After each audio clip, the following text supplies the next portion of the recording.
La liberté, qu'est-ce que c'est? La liberté de penser, la liberté de respirer, la liberté de ressentir, la liberté d'exprimer, la liberté d'être, la liberté de se montrer, la liberté de voyager, de virevolter, d'être juste dans sa pleine réalisation. L'image nous rend-elle libres?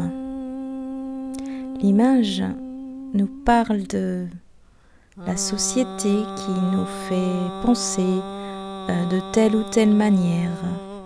L'image par la télévision, par les médias, l'image par les publicités, nous ont petit à petit enfermés dans une certaine réalité. L'image, ça nous parle d'abord de l'image de soi, le regard sur soi, avant d'aller se questionner sur la manière dont l'autre va nous regarder. Alors cette image de soi, est-elle raccord? Est-elle raccord avec ce qu'on souhaite exprimer pour un meilleur monde, pour un meilleur demain, pour une harmonie entre les êtres? Déjà, soi avec son image. Est-ce que ton image est en harmonie avec ton être? Si oui, formidable. Car cela exprime après la manière dont tu vas pouvoir être en relation. Ton image parle de ton amour de toi. Et si tu es en amour avec ton image, tu es en amour avec ton corps. Si tu es en amour avec ton corps, la relation à l'autre va être plus facile.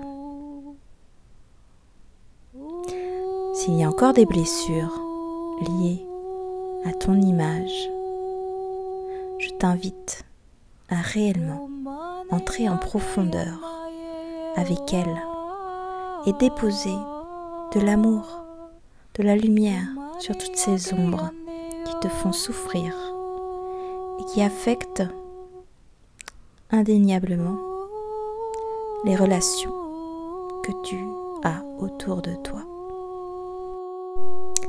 Dans quelle partie es-tu encore en désamour? Si tu t'observes à nu, quelle part de toi te fait honte? Parce qu'on parle bien là de la blessure, d'humiliation, on parle de la culpabilité.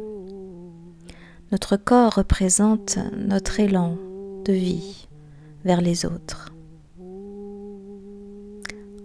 En quel sens, en quelle part de toi te sens-tu coupable? Qu'est-ce qui te fait honte? Si tu te poses cette question en conscience, en méditation, tu pourras répondre à tes désirs de te sentir aimé.